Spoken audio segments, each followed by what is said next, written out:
Ora viva, muito boa noite, caríssimo telespectador e internauta que nos veio a partir da TMT, posição 17, como também o caso da página do YouTube, FTV Live. Estamos cá para mais uma edição do programa Linha da Frente, em que o caro telespectador e internauta é convidado a participar nas nossas discussões. E para o dia de hoje não vai ser diferente. Temos dois temas a serem discutidos, três painelistas que nos vão ajudar a analisar com maior profundidade cada um destes temas, mas também colocar a sua opinião de forma como se fosse um cidadão comum, isto é, usando o senso comum e, igualmente, aquela que é a profundidade que o caríssimo telespectador internauta necessita para poder compreender e encontrar as soluções que podem melhorar o seu dia-a-dia e o seu bem-estar. E para começar, tenho logo à minha esquerda o caríssimo Manuel Moiane, que nos vai ajudar a compreender esses mesmos temas. Vamos começar hoje por falar sobre uniões prematuras em Moçambique, compreender o que realmente tem acontecido para que os índices de uniões prematuras tendem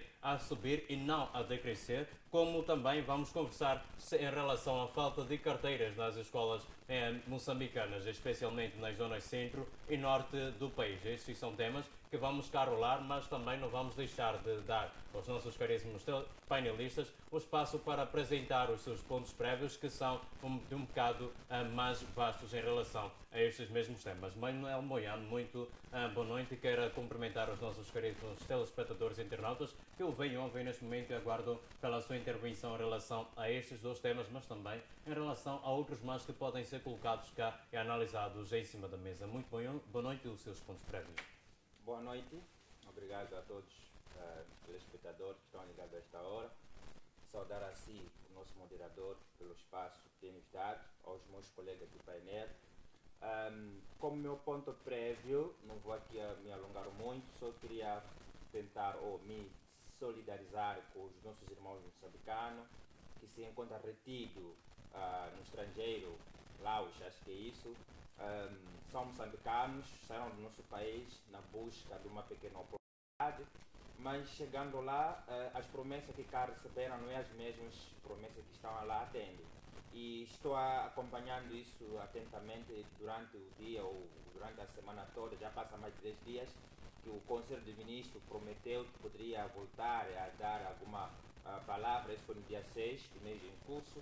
Até então não se diz nada e hoje de manhã acompanhei uma reportagem na qual os nossos irmãos reclamavam de socorro, estão há 2 dias nas matas sem nada para se alimentar. Então, o nosso governo aqui em Moçambique não se está a se pronunciar, embora aqui pude ver o Conselho de Ministros que pediu que os jornalistas ou outros órgãos se ajudassem na comunicação para poder encontrar os irmãos. Mas é uma informação essa veiculada que qualquer um que tem um telefone Android consegue ver a informação. Então, um governante que está a falar essas coisas perante ao público, eu acho que foi meio exagerado e eu quero dar o mesmo apelo ao ministro dos Negócios Estrangeiros, porque essa pessoa foi nomeada para poder averiguar e verificar tudo. É essa pessoa que é a nossa voz, é o nosso porta-voz que vai poder averiguar, depois vai poder ver o que está acontecendo para o mundo todo, porque se é ministro dos Negócios Estrangeiros, é a mesma pessoa indicada que vai andar atrás de todos os problemas que estão acontecendo nos nossos fora do país. Embora que lá nesse país temos o nosso embaixador, Moçambique, que é o nosso representante, mas o próprio embaixador não está a se pronunciar, não diz nada. Estás a perceber, do dia 6 para hoje, passa 10 dias que o governo, na voz do ministro, do Conselho do Ministro, que disse que ia falar sobre essa situação. Não é muito, ou não é pouco, mas ajudar nossos irmãos para regressar para o país seria muito útil, porque estão a reclamar, eles querem voltar para o país, já não estão lá em devidas e boas condições, então o governo deve se preocupar com isto. Se é para se mandar o voo para lá, que mande o voo para lá, que leve todos os irmãos para Moçambique, não é 3, 4, 5 pessoas, mas fala-se mais de 10 ou mais pessoas. Então, estão lá 6 por lado, fazer um trabalho forçado e tem vídeos que estão a circular. Aqueles vídeos, o patronato obrigou-lhes para poder fazer um vídeo a dizer que estamos bem aqui, estamos a viver bem e depende da sua força. Temos aqui os recursos, temos aqui o dinheiro, era tudo mentira, uma fantochada. Falava-se daquilo para poder tentar limpar uma imagem suja do patronato, mas depois de 3 dias, os mesmos voltaram a dizer que não, fomos forçados a fazer os vídeos que estamos bem aqui neste país, ganhamos bem, mas não ganham bem. Veja só, depois disso que aconteceu, o patronato está a arrancar os telemóveis, está a partir os telemóveis e está a procurar quem é o autor que fez chegar os vídeos nas televisões, quem é o autor que fez com que os vídeos circulem nas internet. Então, o meu apelo que é pedir ao governo, no geral todo, a embaixada que está neste país, o ministro dos Negócios Estrangeiros, que façam de tudo para podermos trazer os nossos irmãos de volta a casa. E caindo para o tema sobre o casamento prematuro, para mesmo não levar muito tempo.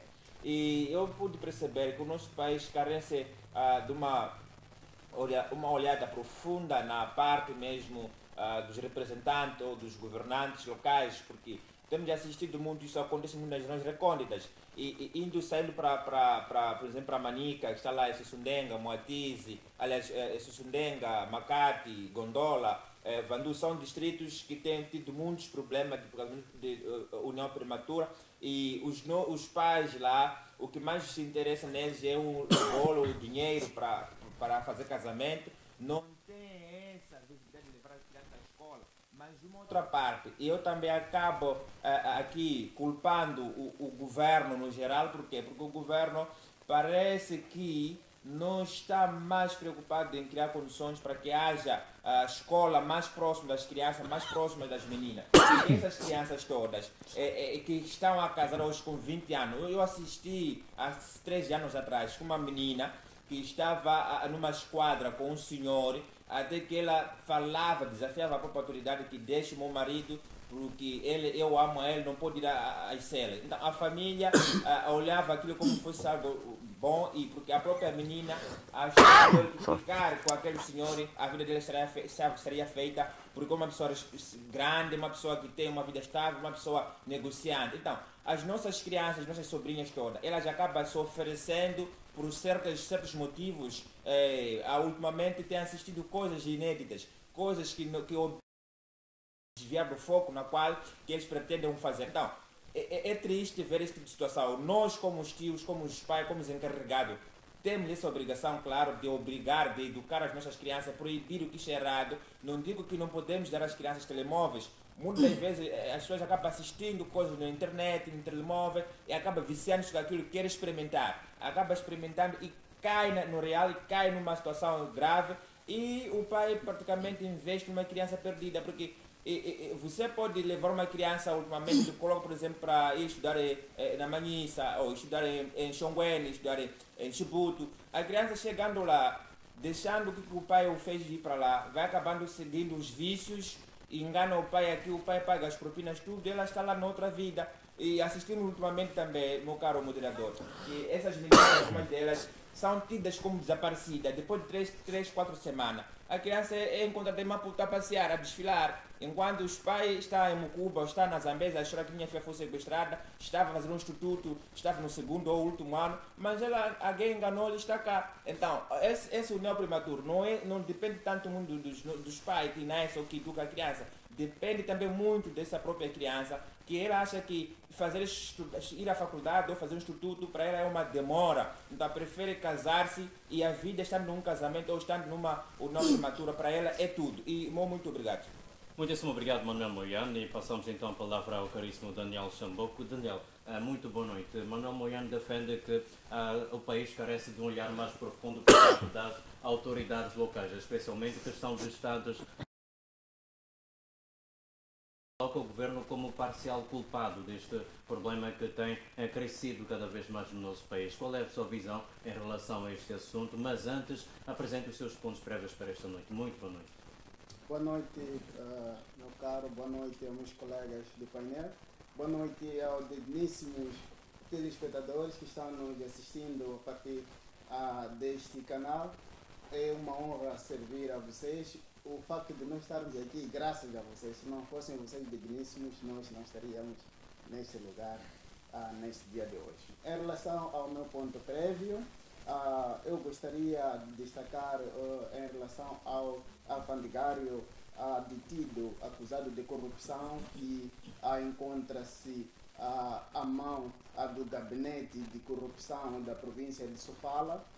Peço que este caso possa ser conduzido de forma objetiva para que as autoridades competentes tragam informações coerentes, esses são casos que não podem cair na impunidade, porque caindo na impunidade estaremos a incentivar os outros a optarem por esses caminhos, de referenciar que o nosso país com corrupção jamais irá avançar, jamais irá desenvolver.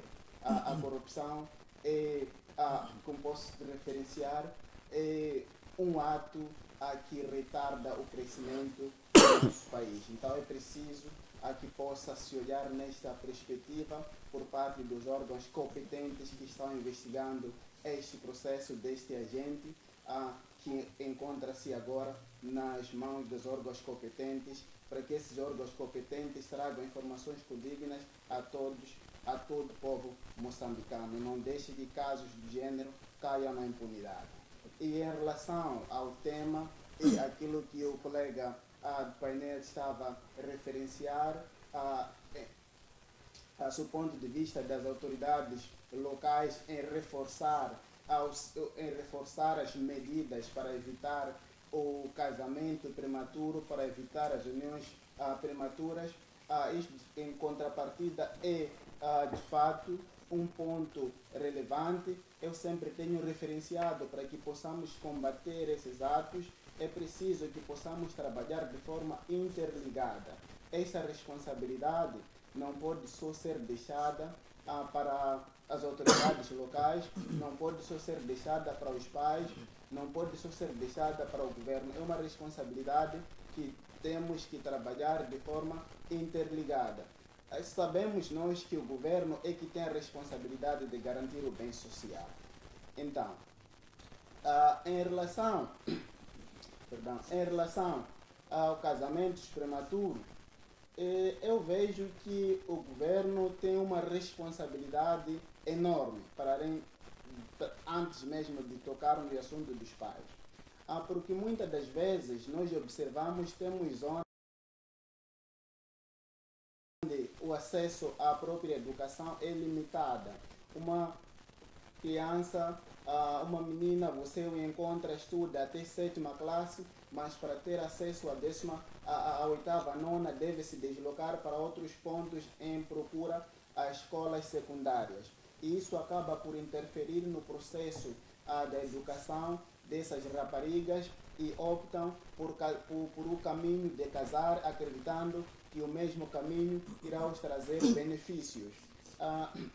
O governo é preciso que intensifique mais a questão de escolas, intensifique mais a questão de saúde, a questão da própria educação deve ser intensificada nas zonas rurais e que sejam avançadas campanhas de sensibilização. Creio eu que existem campanhas que estão a decorrer dentro de várias zonas, mas essas campanhas notamos que não estão sendo eficientes para este processo. Então, se não estão sendo eficientes, é preciso que haja uma avaliação para ver o que taxativamente está a falhar. Se nós formos a reparar os dados apresentados com a Unicef, temos 48% de raparigas que casam antes dos seus 18 anos. Então, nesta perspectiva, a gente observa que as políticas públicas aplicadas para estas raparigas, para que possam casar com seus 18 anos, estão a falhar. Então, é preciso que possam ser avaliadas de modo a observarmos o que está a falhar, o que temos que melhorar para que possamos atingir a esta meta de que as meninas, as raparigas casem com seus 18 anos. O outro ponto é mesmo a questão dos familiares, dos pais. Observamos aqui, tem pais que não reúnem condições para mandar as suas filhas à escola. Então, esses acabam por acreditar que mandando casar a minha filha, estarei a fugir das responsabilidades, estarei a fazer com que tenha fonte de renda. Mas gostava aqui de dizer aos pais que mandando sua filha casar apenas com quinta, sexta classe, está a prejudicar o futuro da sua filha. Portanto, o futuro da sua filha não depende dos 50 centavos daquele dinheiro que você recebe hoje,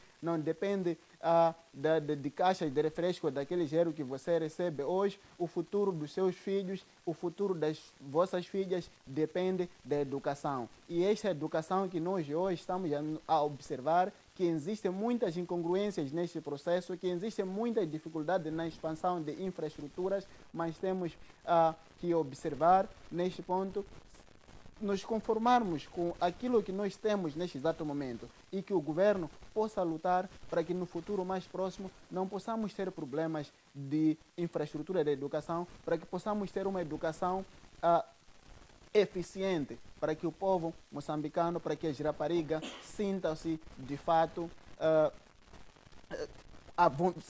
vontade de continuar com seus estudos e não optarem por esses caminhos. E outro ponto que não queria deixar passar aqui é que quando nós observamos isso dentro das nossas zonas, temos que denunciar, não podemos ter medo de denunciar esses atos, temos que denunciar e os responsáveis disso devem ser punidos de forma exemplar. Então, se a gente deixa esses casos, porque temos medo do vizinho, temos medo de pai X, se formos a queixar, vou criar maldade, nós vamos continuar nesta fase. E é muito perigoso para um país que ainda encontra-se em via de desenvolvimento. Muitíssimo obrigado, Daniel Samboco. Mencionou muito bem, são de fato mais de 40% das raparigas que vivem em situação como esta cá no nosso país. E passamos então a palavra a um novo rosto que nós temos cá no programa Linha da Frente, que também nos vai ajudar a compreender estes temas que temos a rolar nesta edição e possivelmente nas próximas edições. O caríssimo Leonardo Gamba, muito boa noite. Segundo Manuel Samboco, há necessidade de se trabalhar de forma interligada, isto é, o governo precisa entrar em colaboração com os pais encarregados de educação para erradicar este mal que está presente no nosso país já há algum tempo e parece que tem a tendência de vir a crescer. Não se sabe que vai regredir, mas o fato é que é um mal presente. Qual é a sua visão em relação a este assunto? Mas antes, os seus pontos prévios, que são dos nossos caríssimos telespectadores e internautas. Muito boa noite. Muito boa noite a todos. Saúde primeiro aos colegas panelistas, a si, e aos telespectadores. De facto, o que o meu colega de painel acabou de mencionar é preocupante. Não se pode em pleno século XXI, pensar que as pessoas não pensam, que as pessoas têm dificuldades facultativas mentais. Não se pode construir um país com esse tipo de problemas. Não se pode desenvolver um país com esse déficit de leis. Portanto, mas antes eu queria colocar o meu ponto prévio, que se resume numa notícia da Rádio Moçambique sobre as ditas influências, né? Ditas influências que viajam, ostentam grande luxúria para fora do país, mas não trabalham. Isto é um caso preocupante para mim.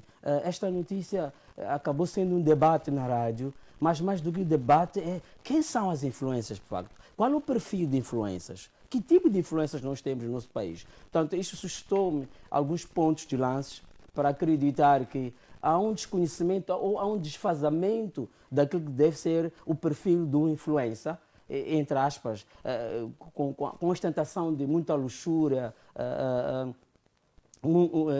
muito esbanjarismo, assim, entre aspas, diríamos, muito exibicionismo daquilo que a pessoa deixa ser ou ter, que resulta, tanto de uma forma direta, desconhecimento desta coisa que a pessoa tem, sem trabalhar.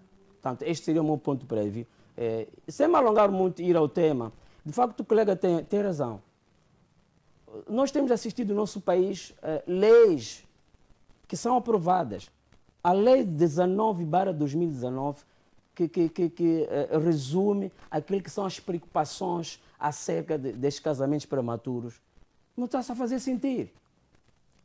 Algumas comunidades, como Nampula, eu tive a oportunidade de ver os dados estatísticos, ele mencionou bem. A Unicef fez um dado de um levantamento incrível em que deixou algumas orientações que não estão a ser acatadas. É caso para perguntar, o que é que está a falhar? Quem é o responsável deste tipo de casamentos prematuros? Porque o que é que está a acontecer? Para mim, há falta de acompanhamento. No cômputo geral, o legislador sempre coloca leis. É o primeiro legislador que não tem capacidade, passa-me expressão, de acompanhar as leis por si estabelecidas ou legisladas.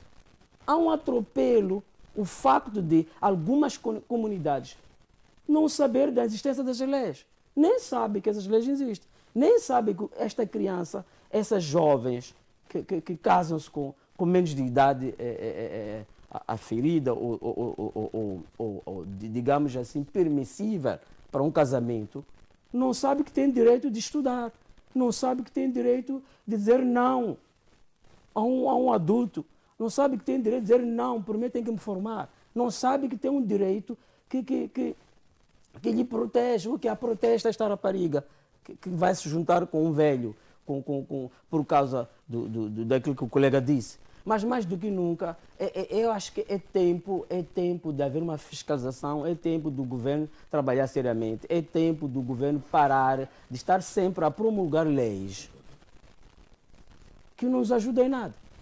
Continuamos num país empobrecido, culturalmente. Isto é incrível. O colega mencionou uma coisa, e está de parabéns nesse dado de 40%. Eu penso que é um dado, digamos, que a Unicef encontrou de fazer a sua amostra em termos de comparação. Mas se calhar, se formos nas zonas recônditas, nas próprias comunidades que estão passando por esta dificuldade, vamos perceber que é acima disso. Então, o que é que está a falhar? O que é que está a acontecer? Quais são as políticas, linhas de pensamento do governo? Como solucionar isto? Eu penso que nós temos que mudar. Temos que mudar a forma de pensar, de olhar as coisas. Temos que passar, para mim, minha opinião, temos que passar a ser pessoas solucionistas. Se estão a falhar essas leis, algum lado está a falhar, algum lado não está a funcionar, algum lado se calhar está a beneficiar os mentores, passa-me a expressão, porque esse tipo de dados, de amostras, esse tipo de estudo, esse tipo de preocupações são alinhadas ou são acompanhadas com algumas doações sobre aqueles países que defendem os direitos, sobretudo nesta camada empobrecida, essa camada vulnerável, que são as raparigas, que são obrigados pelos seus progenitores. Então, aqui passa-me aquela ideia de que se eu sou um pai, eu não posso esperar para sentir esta amargura até quando acontecer comigo. Eu tenho que ter essa percepção de que se está a acontecer é um dado real. Eu tenho que me posicionar como chefe de família, como alguém que vive numa localidade que eu vejo. É claro, não basta apenas somente as denúncias, mas acima de tudo tem que... Eu penso que em algum momento temos que espelhar essas pessoas, tem que ser trazidas essas pessoas à tona, serem conhecidas. Quem são essas pessoas que assassinam a nossa cultura, matam as nossas crianças? Eu sou pai, irmão. Eu sou um pai, tenho filhos. Eu não gostaria de ver uma situação em que um filho, uma filha minha, case com alguém de falta de conhecimento da lei que lhe a protege. E também não posso ser eu o mentor disso, de eu estar a defender uma lei quando eu ando com menininhas, quando eu ando com raparigas. Quem sou eu quando ninguém me vê? Então eu tenho que saber o meu posicionamento, quem sou eu, o que faço, aonde faço, quando faço, para quem faço e a quem isso beneficia. Então, se é algo prejudicial, eu penso que é momento de trazermos discussões que sejam para cutucar o nosso Estado, cutucar o nosso governo a fazer alguma coisa. Não vou dizer que não estão a fazer alguma coisa assim, mas não é visível, não é palpável. Então, o que está a falhar? Então, eu penso que é mais ou menos, eu podia usar da palavra nesta minha primeira intervenção para manifestar o meu total desapontamento com o facto da forma como o nosso Estado, eu não posso dizer nada, é o nosso Estado, é o nosso governo do dia a dia que não está a fazer o seu trabalho. Se está a fazer, então está a fazer mal, porque não está a conseguir corrigir. Este problema não é de agora. Houveram tantas leis, eu não vou aqui citar, eu só citei aquela 19/2019, e pronto, é a mais recente, hoje estamos em 2025. Se tivermos que falar de um governo transitório, então significa que este novo governo, se calhar, nem conhece da tramitação dessa lei. Do que foi feito lá, o que se fez, o que conseguiu se fazer, quais são os dados reais, atuais. Eu penso que provavelmente as estatísticas podem mostrar, se tivermos que procurar os números reais, vamos ver se calhar já estamos nos 70%, 60% ou 80%. Muito bem, eu sirvo-me mesmo desta deixa, continuo mesmo consigo para logo passarmos para a discussão do próximo tema. Sirvo-me mesmo desta deixa sobre a Lei 19/2019, que é contra os casamentos prematuros. No entanto, sim, nós vemos que o mal persiste cada vez mais no nosso país, especialmente talvez até mesmo de forma mais vasta em todo o continente africano. Mas a pergunta que eu faço é justamente aquela que colocou. O que é que está a falhar? Por que é que esta lei continua a ser ignorada no seio de Moçambique? Está a falhar muita coisa, irmão. Primeiro, a educação está a falhar. Não se pode, num país que tem recursos naturais próprios, digo que próprios porque até hoje algumas comunidades têm condições precárias, quase inexistentes, não existe escola, não existe educação. Está a falhar a educação. Se o Estado não está a conseguir corrigir, porque a educação não está lá, a educação condigna, não está lá escolas, não estão lá carteiras, não existem. Continuamos com pessoas, com crianças sentadas debaixo de árvores. Então, esta criança não encontra um incentivo que lhe faça correr para formar-se, para buscar o conhecimento. Então, está a faltar a educação, está a faltar um programa de disseminação da questão de saúde sexual. Está a faltar isto. Está a faltar mais do que nunca na comunidade, no povoado, no regulado, as entidades competentes que conheçam o povo que dirige cada comunidade. Está a faltar uma fiscalização de nós próprios pais. Não está a acontecer em Maputo, tudo bem, então diz que Moçambique está bem. Moçambique não é Maputo. Moçambique não é cidade de Maputo. Moçambique real, irmão, Moçambique real é na comunidade. Moçambique real é lá onde falta comida, onde não sabem o que é colocar uma gravata, um casaco, não sabem o que é calçar. Este é Moçambique real. Então, o que está a acontecer com as nossas leis acabam não sendo funcionais porque está a faltar isto. Não há educação. Para mim, as duas coisas primárias, inconcebível que não pode faltar para um Estado, é a saúde, a educação e, acima de tudo, a disseminação das leis e acompanhamento. É isto que está a falhar. Para mim, o Estado não pode dizer que está a fiscalizar, não está a fiscalizar nada. Está a legislar leis, sim. Está a aprovar leis, a Assembleia da República vai aprovando leis, sim. Mas essas leis não são execuíveis em tempo real. Muito bem, muitíssimo obrigado, caríssimo Banda. Passamos então a palavra ao caríssimo Moiane. Disse antes que existe a necessidade de um trabalho mais célere, mais profundo por parte das autoridades locais. No entanto, por que não acrescentar outras lideranças? Existe uma resistência real do Estado moçambicano em agir de forma firme nestes casos, especialmente quando envolvem líderes tradicionais ou religiosos? Existe esta resistência? Existe, sim. Mas é aquilo que eu queria tentar aqui abordar. A resistência existe quando as pessoas também são sérias e responsáveis. Porque não adianta só vir ao público apresentar uma proposta ou um projeto de que estamos aqui para podermos caminhar ou ajudar a fazer um acompanhamento devido à situação que está acontecendo no bairro, no distrito, na localidade. Mas, no fim das contas, me parece que ultimamente as mesmas pessoas vêm de uma certa instituição que não quer ver o sonho das crianças a evoluir, não quer ver crianças a crescer. Eu tenho louvado o projeto da Primeira-Dama, que ela sempre tem os distritos, as localidades, os bairros. Aquilo é uma iniciativa muito boa, vem de uma Primeira-Dama daquela. Já tivemos muitas Primeiras-Damas, mas sempre há diferença. Ela está a tentar ir às comunidades, ir verificar o que está a acontecer lá, encorajar as meninas. Então, eu quero que essa iniciativa abranja a todos nós, abranja outras pessoas. A religião, como que estava aqui a referir ao moderador, são essas pessoas que estão lá nas nossas comunidades, são as primeiras pessoas a testemunhar as dificuldades que o povo lá vive. Tivemos o caso de Mutarara em Tete. O padre falou tudo aquilo que estava acontecendo no Distrito de Mutarara. Falou perante a visita presidencial. Mas lá temos a autoridade, temos a polícia, temos o administrador, temos o governador, temos o deposto. Mas aquela toda a gente que são pessoas indicadas ou nomeadas para nos representar como os nossos governantes, distancia-se daquilo. Um padre estrangeiro, temos aqui os nossos padres nacionais, mas não se preocupava em falar aquilo. E quando se vai a um presidente da República naquela localidade, e nós como os nativos, como dono do país, não conseguimos abordar esse assunto, nos mantemos calados, tudo passa, enquanto a comunidade continua a ter problemas. Então, aquele padre católico, um estrangeiro, falou-se abertamente quais são as dificuldades que a população lá tem, quais são as dificuldades que o povo lá carece, e falou-se perante o presidente da República.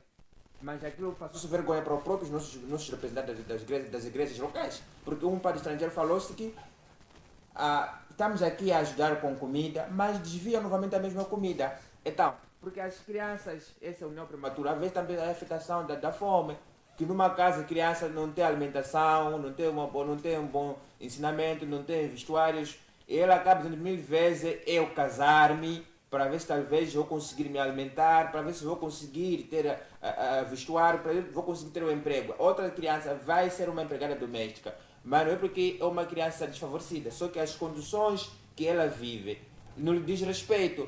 Ultimamente, nas redes sociais, você acompanha as crianças por causa de emprego com 20 anos, 17 anos, emprego para ser, como chamam, empregada do lar, né? Então, essas crianças todas, com uma idade estudantil, mas a comunidade lá, mesmo que vai alguém com uma boa iniciativa para apoiar a comunidade, os nossos líderes comunitários localmente falam para do administrador ou chefe do posto, ao invés de unir aquelas pessoas, a comunidade desvia os mesmos fundos.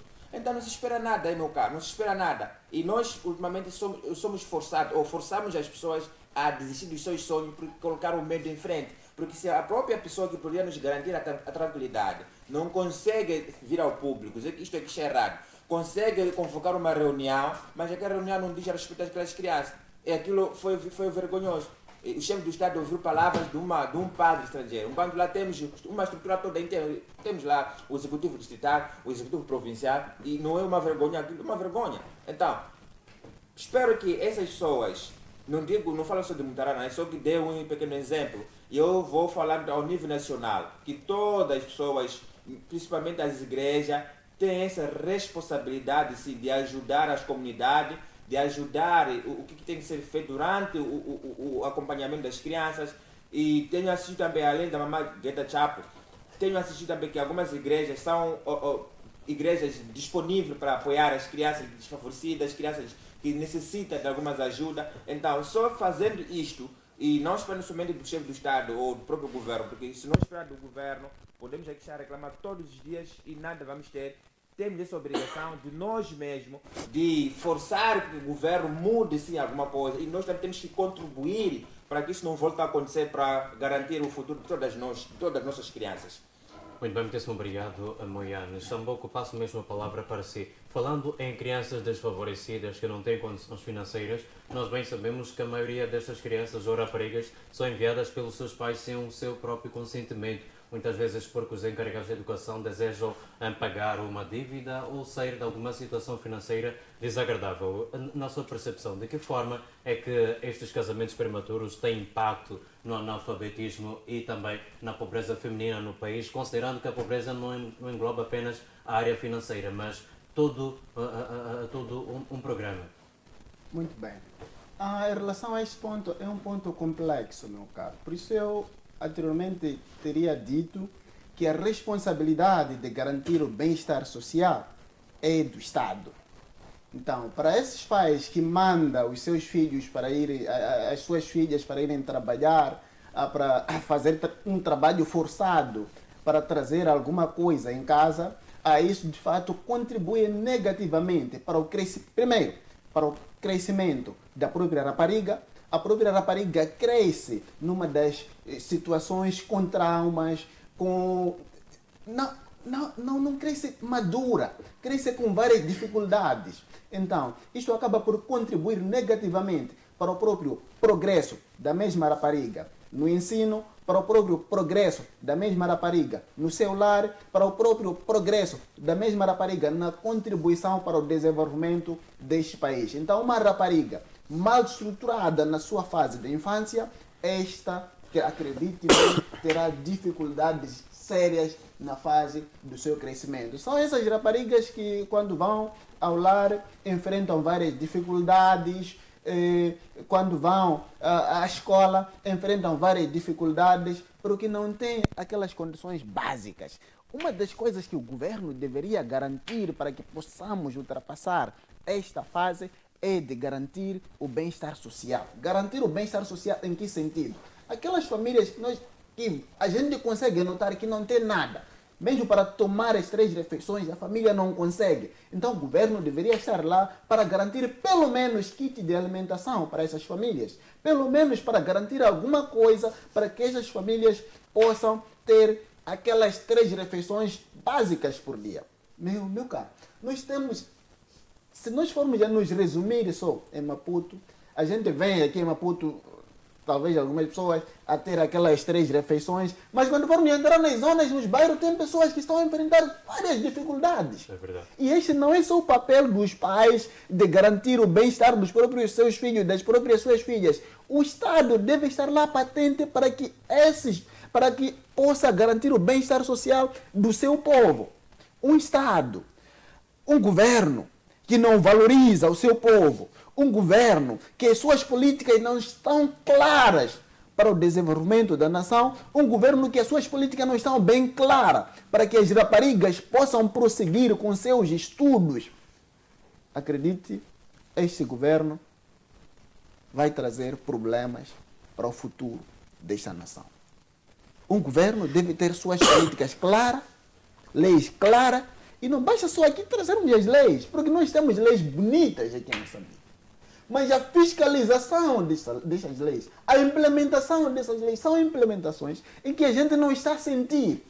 Então é preciso que se faça sentir a própria implementação das leis, é preciso que as leis se façam cumprir. E que se existem algumas lacunas, é preciso que seja feita a avaliação e que possamos procurar o que é necessário melhorar e que melhoremos. Não é este Moçambique que nós queremos no futuro mais próximo. Se nós continuarmos assim, temos que observar. Se os números indicam que 48% das raparigas casam antes dos seus 18 anos, o que é proibido pela lei, já imaginaram daqui a 5 anos se continuarmos com essas políticas que estão sendo aplicadas a nível da sociedade?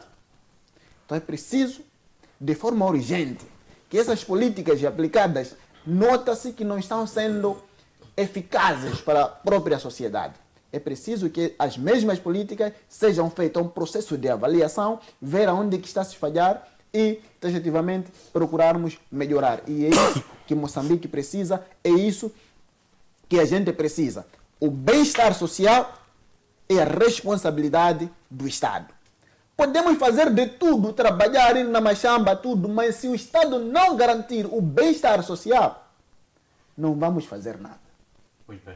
Muitíssimo obrigado, Manuel Xamboco. Só para tentar sim. só uns 30 segundos.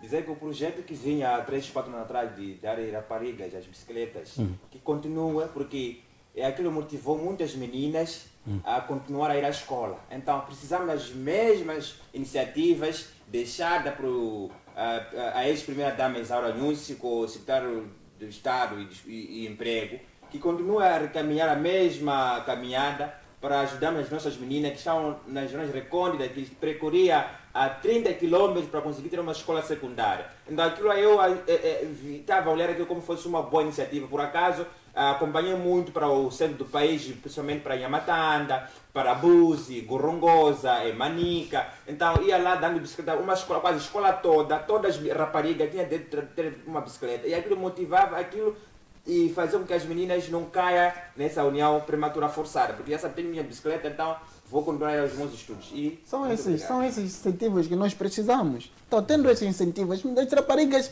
acabam por dizer, não, pelo menos tenho alguma coisa que possa me fazer deslocar. Você já imaginou você dizer a alguém deslocar 30 km para ir à escola? É triste. Mais do que isso, eu acho que é o momento do Estado quando o colega estava a falar, o colega de painel, sobre o padre, veio-me aquela inquietação que eu sempre tive. Será que Moçambique precisa ser despertado sempre para o estrangeiro, dos problemas locais? O que é isso? O que é que está a acontecer?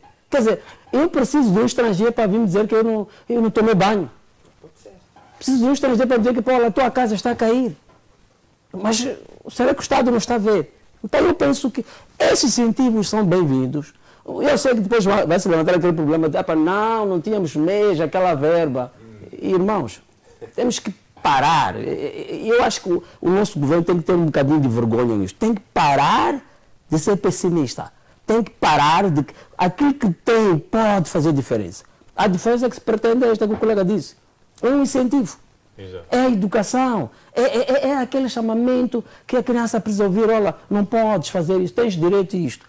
A partir do momento que a criança tem conhecimento dos seus direitos, olha, isto pode parecer estranho, mas se são 3, 4, 5 raparigas numa comunidade que tem um domínio, dizer não, pode crer, essa sociedade, passado 1 ano, 2 anos, muda a forma de pensar. Muito bem, muitíssimo obrigado, caríssimos analistas, por nos terem ajudado a compreender este primeiro tema que já está discutido. No entanto, não fica por aí. O caríssimo telespectador e internauta pode continuar a fazê-lo, a apresentar as soluções, certamente nas redes sociais, nas nossas, a partir da página FTV Live, no YouTube. E desta forma nós fazemos a transição para o próximo tema. Falamos agora sobre a falta de salas de aula nas escolas em Moçambique, especialmente na zona norte e centro do país. Em Maputo, o cenário é semelhante, especialmente em escolas em que há superlotação nas salas de aula. No entanto, nós falamos aqui, falou o Daniel Chamboco, sobre o futuro. E a pergunta que eu começo a colocar, vou mesmo para si, a pergunta que eu começo a colocar em relação ao futuro. Qual é a educação e o futuro que se espera de crianças que aprendem sentadas no chão ou debaixo de árvores? Bem, em relação a este ponto, é o futuro não produtivo. Uma criança que cresce, estuda sentado no chão, tomando em consideração os recursos que nós temos, este é um tema sensível. Esta criança não vai trazer contributos de qualidade para esta nossa nação. Então, eu vejo que aqui existe uma fase de crescimento por parte das crianças, mas não há crescimento por parte de infraestruturas. Não há crescimento por parte de investir para carteiras, investir a questão de material escolar para incentivar aquelas crianças. Mas, se você for a viajar para Manica, Sofala, Tete, Nampula, Cabo Delgado, é triste a situação. Você encontra crianças sentadas debaixo da árvore, crianças que poderiam ter livros para acompanhar o seu processo de aprendizagem. Mas as mesmas crianças não têm livros, não têm um bom quadro, tem pedacinho de um quadro. Esta criança, quando cai chuva, não vai à escola. O que nós esperamos dessa criança? Tomando em consideração que a educação está consagrado na nossa Constituição como a base para todos os moçambicanos. Então, o que somos? Como país, o que nós somos, afinal de contas? Se não valorizamos a própria educação, que é a base. Todas as estruturas que nós temos aqui, todas as estruturas que nós temos, a liderança, tudo partiram da própria educação. Então é preciso que se valorize esta área da educação. Uma criança que estuda em péssimas condições, que temos aquele tempo chuvoso que faz um mês a cair chuva e a criança não tem acesso à escola porque, obviamente, não tem sala, não tem onde sentar para estudar. O que nós esperamos dessa criança? Essa criança perde muita matéria. E depois deste processo todo, os professores devem correr atrás do processo para conseguir recuperar aquela matéria, sobrecarregando aquelas crianças que ainda não têm noção daquilo que é estudar. Então, é preciso que possa se olhar com muito rigor esta parte. O que nós esperamos esperamos com que no futuro mais próximo, que estas crianças possam crescer a dizer que estamos a usufruir os recursos de nosso Moçambique. As crianças devem crescer com o espelho de um bom Moçambique, espelhando Moçambique como uma terra de prosperidade, como uma terra de esperança. Quando uma criança cresce a estudar embaixo das árvores, esta criança nós podemos incentivar a dizer que tem que continuar a estudar, tem que fazer isto. Esta criança não tem vontade de fazer isto, não vai ter vontade de fazer isto. Então, para que haja vontade, é preciso que o governo possa investir nas infraestruturas, possa investir em material escolar, possa investir em incentivos para essas crianças. Nas escolas primárias, por exemplo, investir em lanches, dar lanche àqueles miúdos, aquelas crianças. Nós temos recursos para isso. É só desenhar boas políticas para que essas crianças possam ser favorecidas. E se nós tivermos essas políticas, não pode lá haver aquele espírito de querer desviar aquela bolacha que será dada àquela criança. É preciso que se faça chegar àquela criança. Então vamos ver o nível de educação daqui a algum tempo, se equiparmos bem nível de educação, conforme estava a referenciar o meu colega do painel.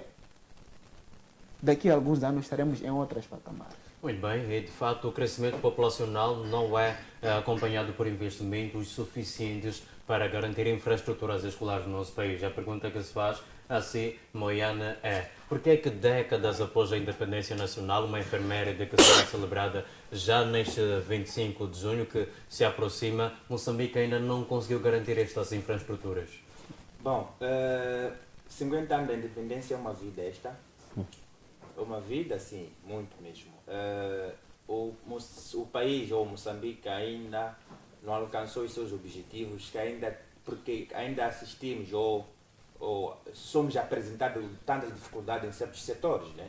E indo principalmente para a educação, porque as crianças estão no chão hoje, e eu vou dizer que a culpa de tudo isso são os nossos governantes. Por que digo isso de uma clareza? É que um chinês, se entra no nosso país com um contrato para explorar as madeiras, quem dá autorização é o próprio governo, né? Então, se o governo dá autorização de exploração de madeira, e aquelas madeiras são enviadas para a China, e você indo para Sofala, principalmente que eu venho de Sofala, Sofala é uma província que não estaria até este momento com crianças no chão. Você vai numa localidade com uma escola, criança, para lá que essa condição de blocos lá pouco existe, a criança é obrigada a sair em casa dos pais com uma capulana para servir de carteira na escola. E aquela criança, ultimamente, até diz que: mãe, eu não quero ir à escola porque chego lá sentado no chão, eu já não aguento ficar no chão, com aquela poeirada, esse aumento da temperatura, que nós mudamos a temperatura, a criança fica estupada. Então, nós aceitamos que os chineses viessem a Moçambique para tirar todas as madeiras para fora, e nós, como os donos dos recursos, continuamos pobres no sentido de não ter carne para sentarmos. E o que eu aprendi, ou o que eu tenho que entender, é que temos muitas empresas no nosso país, porque isso também faz parte. Algumas empresas que nós temos no país, e o Estado em si, ou o governo, tem essa obrigação de obrigar as empresas a garantir pelo menos uma escola naquela comunidade onde está a explorar o carvão, onde está a explorar a areia, onde está a explorar o gás, onde está a explorar a madeira. Mas o nosso governo está longe disto. Falo principalmente de Moatize, por exemplo, também, porque Moatize é uma vila, ou já agora é cidade, é uma cidade rica de recursos mineiros, né? Mas as crianças lá, você encontra crianças não tem escola lá na comunidade. Por que a própria empresa não faz uma escola primária e secundária naquela comunidade? Porque está explorando riqueza naquele distrito. Tinha que garantir a escola para aquelas crianças daquela comunidade, garantir uma via de acesso, garantir energia para aquela comunidade. Dizer que sim, senhora, temos uma empresa que está a explorar os recursos aqui, que está a garantir o hospital, garantimos a estrada, garantimos as escolas. E antes, não sei que mandato era daquele, nas escolas você encontrava criança, e nós íamos na escola na altura, eu lembro muito bem, nós íamos na escola com uma tigela. Chegava o tempo de intervalo, nós fazíamos uma fila para termos uma papinha, né? Chama de soja ou jam na altura. Agora, isso tudo morreu. Por que não se implementa mais? Na verdade, naquela que ninguém faltava à escola. E eu quero dizer, ninguém faltava à escola, todas as crianças. Já que eu vou para a escola, se mãe não fizer almoço aqui, não estou preocupado, porque eu vou na escola, depois de aula vou comer na escola. Então, aquilo incentivava muito. Isso de analfabetização era raro encontrar nesta nova geração, né? Não falo daquele tempo dos nossos mais velhos, mas de 2000 para 2008, 2009, muitas crianças iam à escola mas podendo à vontade. Ninguém se obrigava a ir à escola. Então, o governo esqueceu-se disto. Tudo morreu, aquele projeto, acho que tinha lá matar o UNICEF, tinha lá matar essa CCS, tudo aquilo que ajudava as escolas e incentivava as crianças a ir à escola a estudar. E o governo, não sei se era um contrato que tinha aquelas organizações, tudo desapareceu. Agora temos que implementar da nossa maneira também. Hoje o nosso país produz feijão, produz o arroz, produz a mapira, mas porque não se implementa uma boa agricultura. Se implementasse uma boa agricultura, tendo aquelas produções na prática, e dizer que numa escola, não há muito, mas mesmo um pequeno almoço nas escolas deveria ter. Assistimos agora algumas escolas privadas, consegue dar lanche, consegue dar um pequeno almoço. Por que a escola pública não se faz? Nessa condição, meu caro moderador, criança acaba abandonando a escola por causa das condições que a escola pública traz. Podemos sair juntos agora para ir numa escola pública. Você vai encontrar naquela escola, numa sala lotada, mais de 80 estudantes, 80 alunos. O professor tem que atolar todas as crianças na turma, a dar aula. Aquele professor acaba já se sufocar numa turma onde há mais de 50 crianças. E para piorar mais, o Estado em si, digo assim, agora há confusão dos professores que não estão a receber o dinheiro das horas extras, essas coisas todas.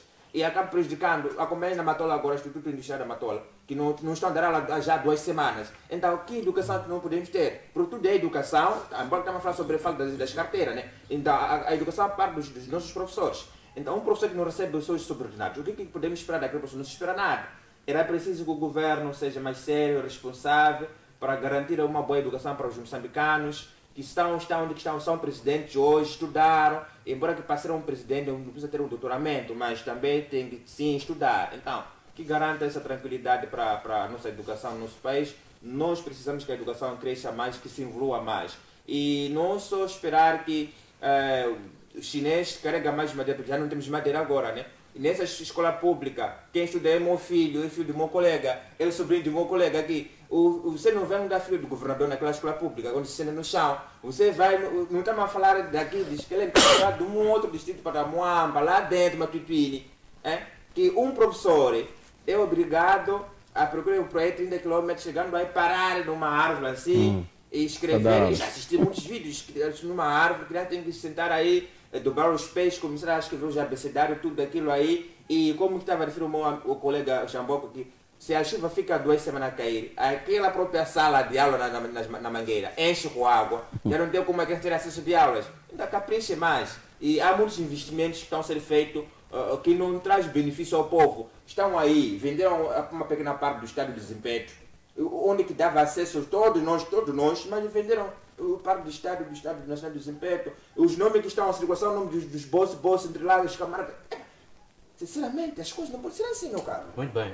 Moiane, ocorre-me aqui uma pergunta quando da sua intervenção, que veio mesmo à mente. Se o Estado moçambicano esta é a única educação que consegue garantir para o país, por que os seus filhos não estudam nessas escolas? Aí está. Eu falo isso de firmeza.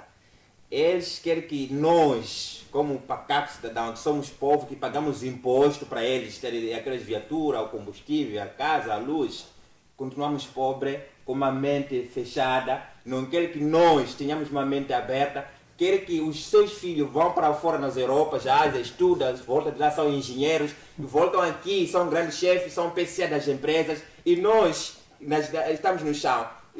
Temos uma mente, praticamente 50 anos, com uma mente ainda retardada, atrasada, e fizemos esforços para conseguir descobrirmos uma pequena coisa, mas mesmo assim é difícil, porque os seus filhos não estudam no nosso país, da primeira à 12ª, numa escola privada, mas nessa escola privada temos que ver quem que está naquela escola, não é um qualquer. Depois de ter o ensino secundário, vai para fora, bolsa de estudo, nós não conseguimos bolsa de estudo, faz o ensino superior fora do país, volta que já é engenheiro, já é o dono das empresas, já é dono dos projetos, já é um PCA, e nós que temos uma educação péssima, uma miséria na educação, uma miséria na saúde, uma miséria em tudo. Praticamente o povo moçambicano que vai à urna votar é que sofre mais. Aquele filho daquele governante volta no exterior, já é um engenheiro, já é um doutor. E não sei se estou perdido. Podemos dizer que vamos em 3, 4 escolas aqui em Santa Maputo. Você não encontra filho de um governador lá. Um governador, não fala de um ministro, um governador. Você não apanha aquela criança lá. Se fica doente ou uma pequena malária, você faz uma consulta numa clínica, 10 mil meticais, só para fazer check-up, não é aquilo, 10 mil meticais. Mas eu tenho que ir numa hospital pública aí. Chega lá e fala, senhor, infelizmente, nós não temos material para poder fazer a análise de malária. Muito bem. Triste, Muitíssimo obrigado, caríssimo. Falando mesmo nas Europas, tal como esteve a mencionar, a educação é uma das condições básicas para garantir o desenvolvimento de qualquer nação.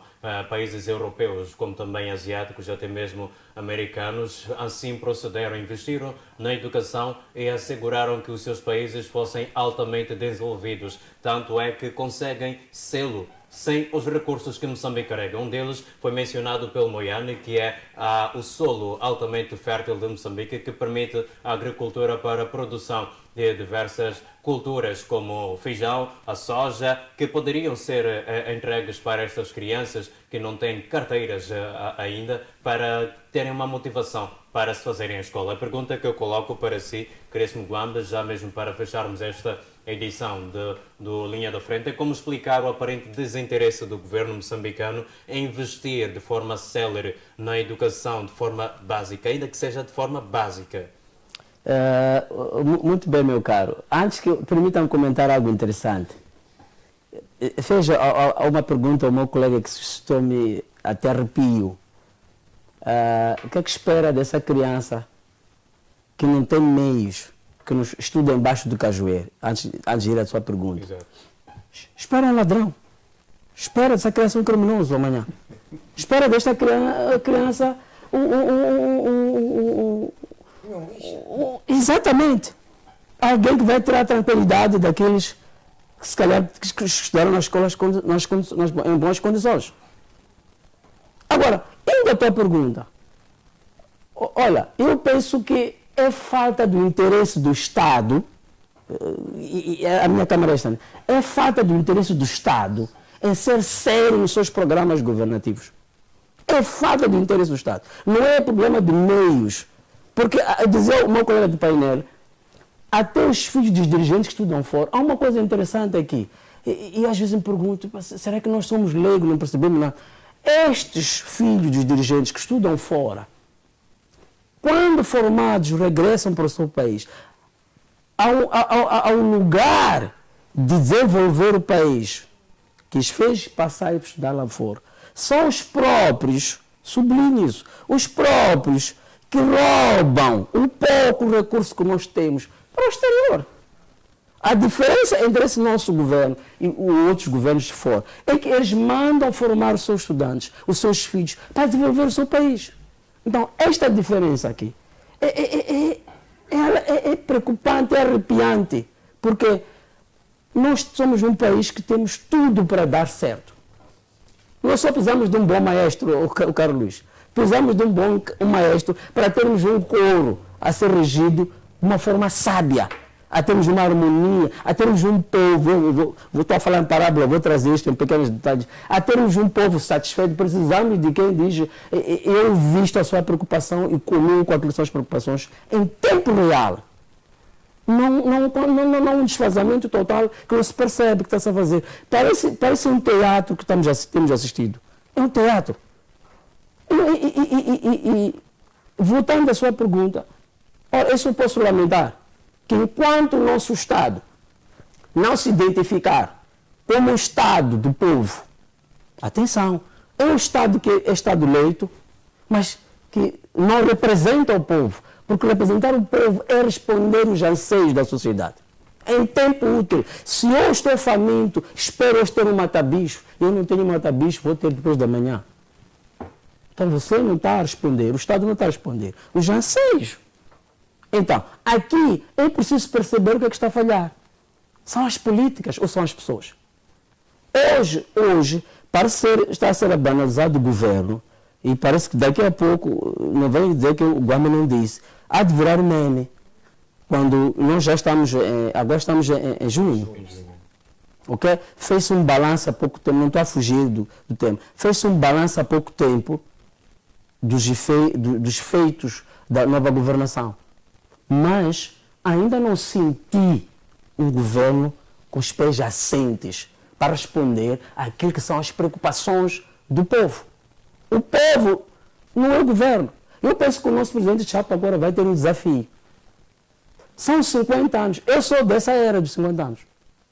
Eu que estou a falar contigo, sou dessa era dos 50 anos. Se me perguntarem o que é que mudou em ti até hoje, eu não sou capaz de... A única coisa que vou dizer com certeza é que mudou o governo, mudou presidentes, mas o meu país continua pobre economicamente, com tudo que tem. Então, aqui é preciso cortar as negociatas. Temos que ter um governo que não é um governo de negociatas. Se for para ser governo negociado, tem que ser negociado no sentido de trazer as benfeitorias para dentro do país. Não o inverso, porque temos um governo que está a jogar o inverso. Xadrez que o governo está a jogar é um xadrez desconhecido. Desconhecido no sentido de que não está a beneficiar ao povo. Agora a minha análise. Eu penso que nós temos que ser povo que cobra cada palavra do governo. Temos que ser um povo que não se sinta perturbado em exigir aquilo que o governo promete. Porque a partir do momento que nós, como povo, exigimos aquilo que o governo nos prometeu, se não vermos, temos que ir, olha, faz favor, governo, prometemos isto, não estamos a ver isto. Então, nos dizer qual é a dificuldade que tem. Porque se vamos encontrar um Estado em que as políticas são favoráveis para uns em detrimento do povo sofredor, nós já não temos governo. Então, eu estava em hesitar de dizer que nós ainda temos que ter um governo sério. Para mim, o governo sério, oxalá o presidente Chapo, como jovem da nossa, da minha, pelo menos sou dessa era, possa me alegrar em ver cumprido, ainda que não seja na íntegra 100%, né?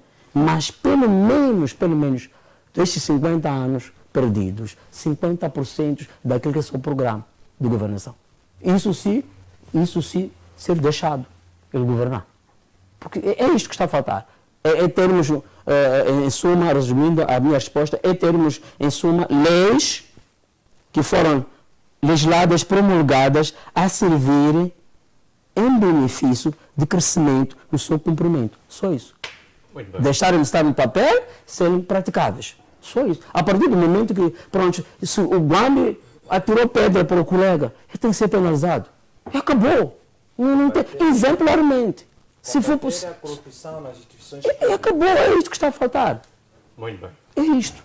Muitíssimo obrigado, caríssimos painelistas. Agradeço imensamente. Acredito que os caríssimos telespectadores e internautas que nos acompanham neste momento também agradecem pelas percepções cá deixadas e nós, caríssimos, prometemos voltar na próxima oportunidade, isto é, terça-feira, às 20h45 para mais uma edição, como também temas a serem arrolados. Nós voltamos, mas não podemos ir sem antes desejar a si, caríssimo telespectador internauta, uma terça-feira altamente abençoada e continuidade de uma semana laboral altamente tranquila. Que fique bem e até a próxima. Nós ficamos por aqui, mas as percepções, as discussões continuam, não apenas nesta mesa, como também em sua casa, nas ruas ou onde quer que seja. Até lá, fique bem.